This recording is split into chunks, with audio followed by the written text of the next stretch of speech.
Rattler is a bit of a placeholder. Now, I think he is a talented player. I've seen him practice a little bit. He's a very talented player. He's going to fit beautifully in Lincoln Riley's system. But the system is just so quarterback friendly. One of the things that Lincoln always tells me, and Coach, I know that you will love this because this is how you coached as well. He basically said, like, if your system offensively is not quarterback friendly, then you need another system. Right. And this system is so quarterback friendly with all the different things that they do to put pressure on the defense and yet make it simple for the quarterback to continue to make those reads both in the run game and the pass game. He's accurate. He's got a quick release. He's athletic. I think Spencer Rattler is going to do a great job for Oklahoma, which is why I think Lincoln Riley's quarterback could be a Heisman finalist once again for the 6th straight year.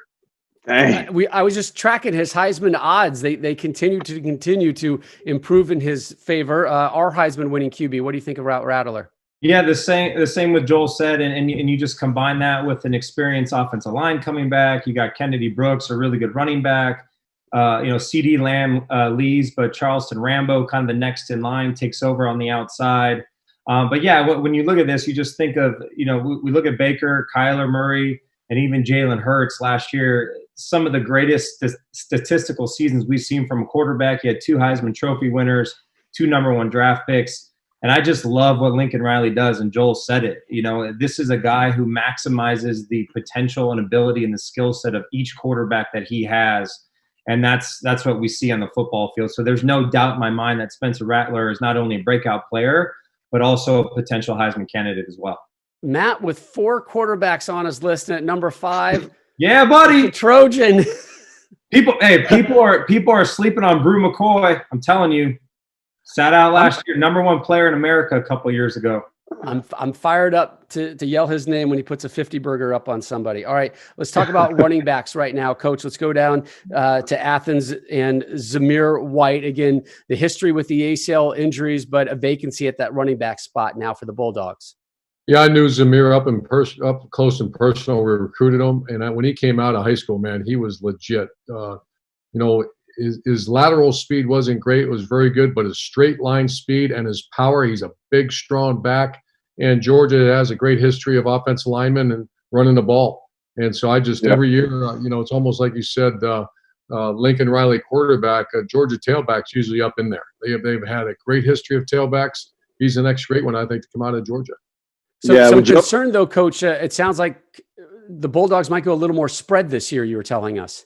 Yeah, but just that does not – so is Zeke Elliott part of a spread. I mean, there's a misunderstanding. I actually think the lack of, opportunity to get hit as often is even better for a guy like Zamir White if you're in spread. You don't run into unblocked defenders. In I formation, you can get killed. I mean, because there's usually shots that are going to hit you. But like Reggie Bush, Zeke, and this guy, Zamir White, spread it out, man, and equate numbers with the spread offense. That's even better for tailback.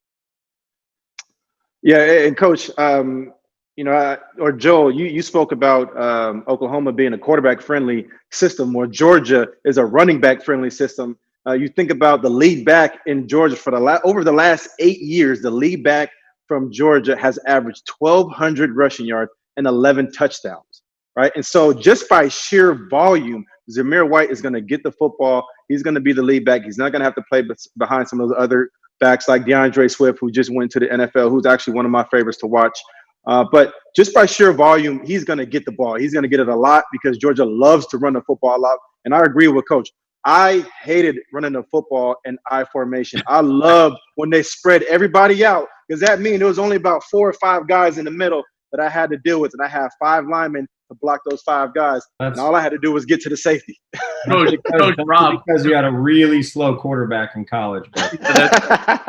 Coach and Rob, how about our boys just sneaking in those USC wide receivers? Just lightly, just throw them. You beat me to it. I'm looking at number 2. I'm right. Oh, all right. That's what you're doing. All right, so Joel, with that, we passed the baton on to you. Did you sneak in any Buffaloes in your top 5? No, I did not. I might have gotten away with it last year, but I did not. I tell you, a guy that I think a lot of is Kyle Trask at Florida, and I think he could have a big year.